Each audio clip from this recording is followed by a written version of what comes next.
ગુજરાત ન્યૂઝમાં આપનું સ્વાગત છે। સમાચારમાં વાત કરીએ તો 4 ઇંચ વરસાદથી ભરૂચની ભૃગુદરા તરબોળ થઈ છે અને 9 તાલુકાઓની ભૂમિ પણ તૃપ્ત થઈ।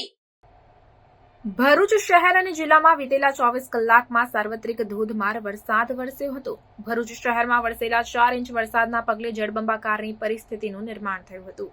ભરૂચ શહેર અને જિલ્લામાં વીતેલા 24 કલાકમાં સાર્વત્રિક ધોધમાર વરસાદ વરસ્યો હતો। ભરૂચ શહેરમાં વરસેલા 4 ઇંચ વરસાદના પગલે જળબંબાકારની પરિસ્થિતિનું નિર્માણ થયું હતું। છેલ્લા 3 દિવસથી મેઘરાજા સમગ્ર ગુજરાતને ધરમોડી રહ્યા છે, ત્યારે રવિવારે પણ સમગ્ર રાજ્યમાં સાર્વત્રિક વરસાદ વરસ્યો હતો અને ઠેર ઠેર જળબંબાકારની પરિસ્થિતિનું નિર્માણ થયું હતું। ત્યારે ભરૂચ જિલ્લામાં પણ ધોધમાર વરસાદ વરસ્યો હતો।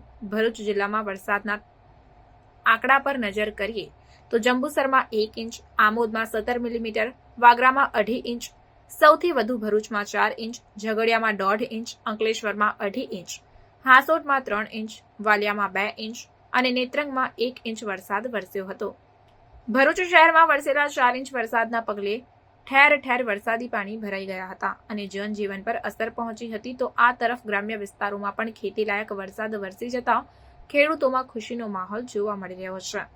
ગત સવારથી પણ વાદળછાયા વાતાવરણ વચ્ચે મેઘરાજાની અવિરત બેટિંગ ચાલુ છે, ત્યારે આગામી 3 દિવસ ભરૂચ સહિત સમગ્ર દક્ષિણ ગુજરાતમાં હવામાન વિભાગ દ્વારા વરસાદની આગાહી કરવામાં આવી છે। રિપોર્ટર આરીફ દિવાન, સેક્યુલર ગુજરાત ન્યૂઝ, ભરૂચ।